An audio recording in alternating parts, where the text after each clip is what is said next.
Hello friends, एक बहुत ही पुरानी कहावत लेकिन बड़ी सटीक कहावत है। पहला सुख निरोगी का है और हम सब हमेशा हेल्दी रहना चाहते हैं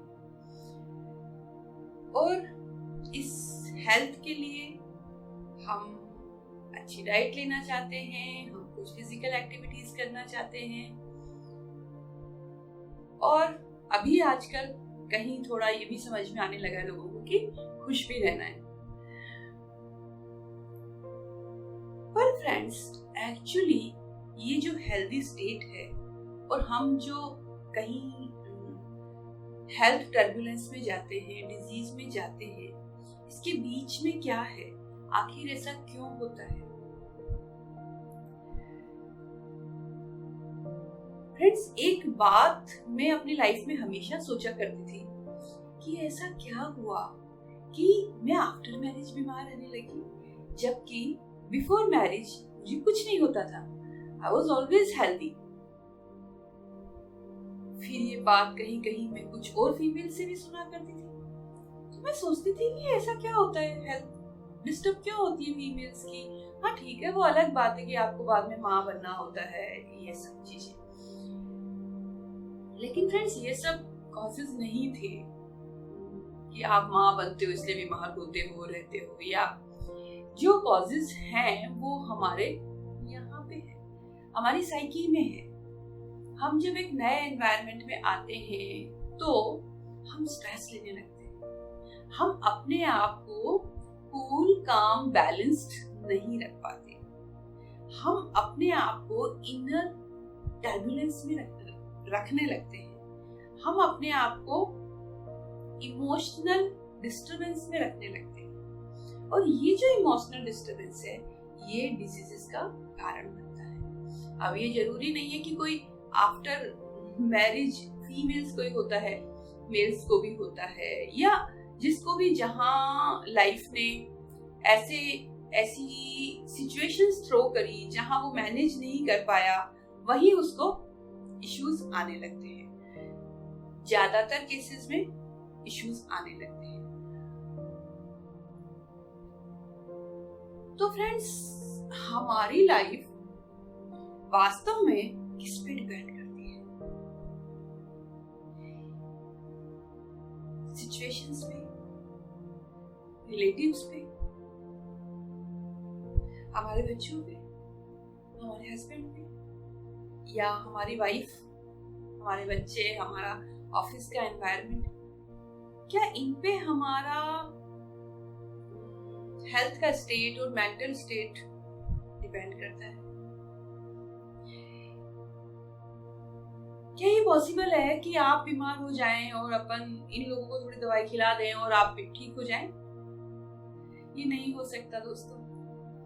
अगर आप बीमार होते हैं तो इलाज आप ही को कराना पड़ता है। तो मैं नहीं कहती कि एनवायरनमेंट में कुछ नहीं हो रहा होगा या कुछ नहीं होता है, होता है। एनवायरनमेंट में हमारी अनफेवरेबल चीजें आती है, पर अगर हम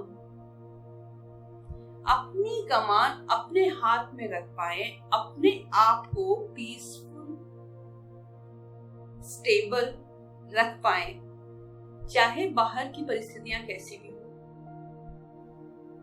तो हम डिजीजेस की तरफ नहीं जाएंगे।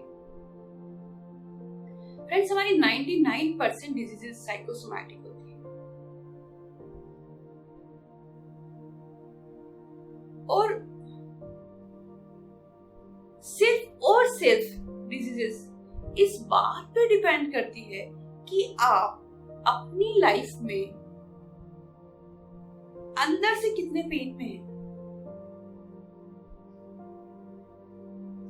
अगर आपने अपने आप को अंदर से कंफर्टेबल रखा हुआ है, स्टेबल रखा हुआ है, चाहे उसके लिए आप कोई मेडिटेशन कर रहे हैं, आप कोई जर्नल राइटिंग कर रहे हैं, आप कोई स्क्रिप्चर्स पढ़ रहे हैं, आप कोई सेल्फ हेल्प बुक्स पढ़ रहे हैं, आप कुछ भी कर रहे हैं, आप कुछ भी ऐसी चीजें कर रहे हैं जिससे कि आप अपनी मेंटल स्टेट को बैलेंस में रखे हुए हैं, इजी, कूल, काम, कंफर्टेबल रख पाते हैं आप अपने आप को, रखते हैं अपने आप को, तो फिर अब डिजीजेस के आने के चांसेस ना के बराबर आ जाते हैं।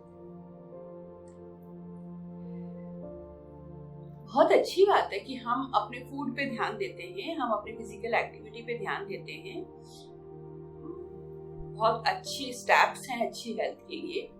लेकिन फ्रेंड्स, आई बिलीव कि जो हमारा पहला स्टेप है वो यहाँ का ध्यान रखना है, अपने आप के मेंटल स्टेट को कूल, काम, कंपोज्ड रखना है, क्योंकि वास्तव में जो हेल्थ की शुरुआत है वो यहाँ से है। और अगर आप किसी डिजीज में फंसे हुए हैं तो आपकी हीलिंग की शुरुआत भी यहीं से है। हमारी हर बीमारी हमें कुछ मैसेज देती है,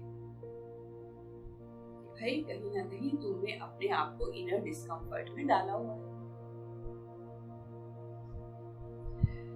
तो ये तो तय है कि जब हम अपने इस ह्यूमन लाइफ के सफर में चल रहे हैं तो प्रॉब्लम्स तो आएंगी ही, सिचुएशंस तो आएंगी और नई नई तरह की आती है, पर हमें अपने आप को इजी, पीसफुल, बैलेंस रखना है, एक सेल्फ अवेयरनेस में रहना है कि मुझे तो अपने आप को कंफर्टेबल रखना है, चाहे जो कुछ भी चल रहा है बाहर। जब आप अपने आप को कंफर्टेबल रखते हैं, नो मैटर कुछ भी हो रहा हो, आपको कुछ नहीं। इसके लिए फ्रेंड्स मेडिटेशन और ब्रीदिंग टेक्निक्स बहुत फायदा करती है। जब हम एक बार अर्ली मॉर्निंग एक प्रैक्टिस अपनी शुरू कर देते हैं, हम उसको कंटिन्यूअस प्रैक्टिस करते हैं कि आप अपना मेडिटेशन या कोई ब्रीदिंग एक्सरसाइज करने के बाद ही आप अपने डे टू डे रूटीन में आते हैं, तो माइंड को बैलेंस में रखना या कूल काम रखना थोड़ा आसान हो जाता है। हमारे थॉट्स बहुत पावरफुल है, डेफिनेटली वो काम करते हैं, हमें उन पे भी काम करते रहना है, लेकिन थॉट्स के साथ साथ अगर आप ब्रीदिंग टेक्निक्स को सुबह सुबह कर लेते हैं तो फिर दिन आपका बड़ा कंफर्टेबली जाता है। आप बिना बात के अपने आप को हैप्पी रख पाते हैं, अपने आप को कूल रख पाते हैं, चाहे सराउंडिंग्स में कुछ भी हो रहा हो।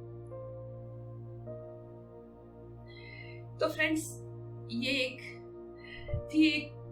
हीलिंग का सीक्रेट था, राज की बात थी कि बीमारियां आती तो हमारे अंदर से है और हम उनका इलाज बाहर से करते हैं। तो फिर जो हम अपनी हेल्थ को अच्छा रखने के लिए आज तक कर रहे थे, फूड अवेयरनेस या फिजिकल एक्टिविटी अवेयरनेस करते रहिए, पर उन सबसे पहले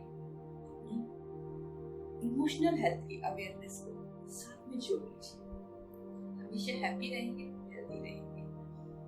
thank you friends, God bless you all.